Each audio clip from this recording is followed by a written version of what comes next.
Hello everybody, John Gregory here from Theme Park Tribune with another Disneyland area hotel room tour and review. I stayed one night here at the Stanford Inn Suites, down a few blocks from Disneyland towards the Orangewood and Harbor intersection, so kind of the too far to walk area if you're trying to go to the Disneyland Resort entirely on foot. I paid $139 for before tax, I should say, through hotels.com on a very, very last minute reservation. So I'll give you my thoughts on this 2-star hotel.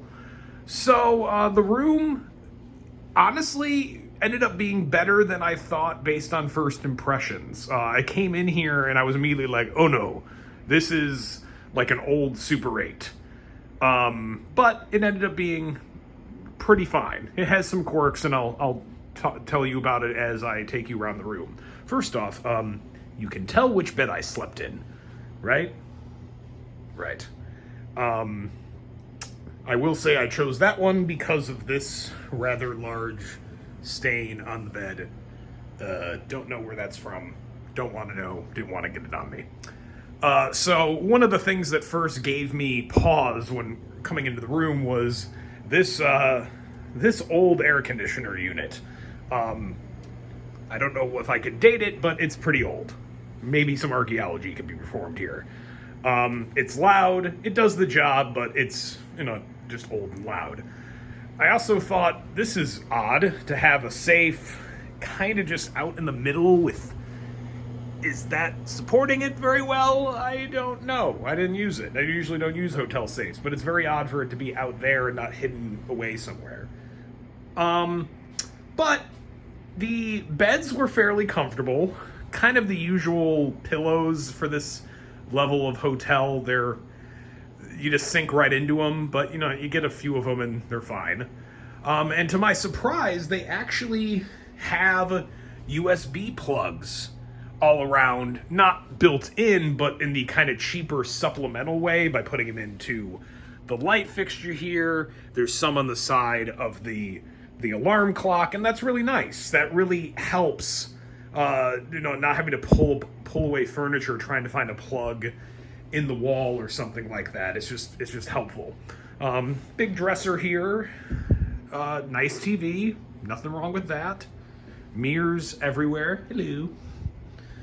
But then the barest amount of artwork, plain kind of popcorn looking walls, random cracks in things, some dust, things that are not up to snuff in terms of, if you were paying a little bit more, and you do pay more around the Disneyland Resort even if you're off-site.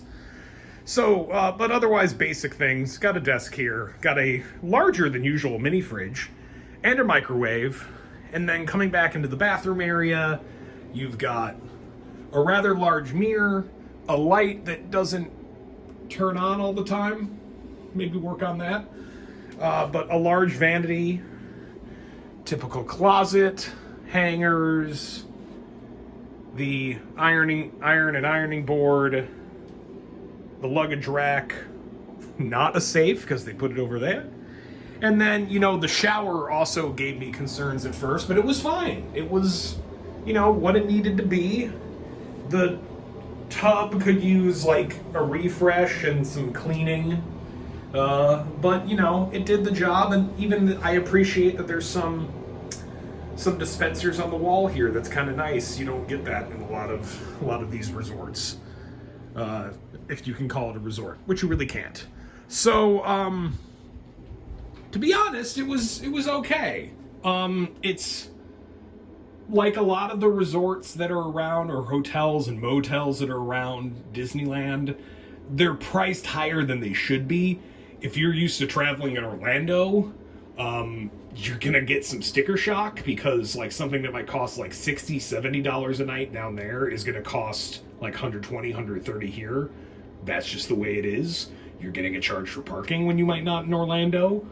That's just the way it is. You gotta get over it if you want to stay near the Disneyland Resort and kind of would match how Disneyland's own hotels are way more expensive than anything you can find at Disney World on property.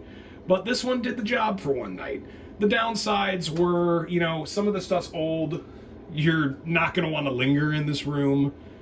They could do a better job of cleaning. It could be updated. It's got old carpet. It's got an old air conditioner. I don't know what the safe thing is. And then I would say the biggest detriment, when I wrap up, I'll show you heading out here. This isn't going to affect the whole hotel, but man, it is really close to the street. And you will hear that at night. There were a few times during the night where I heard someone revving up, you know, for no reason down harbor. But that's it for the Stanford Inn Suites. It's fine. It's nothing special. It's nothing that dingy or dangerous or too cheap.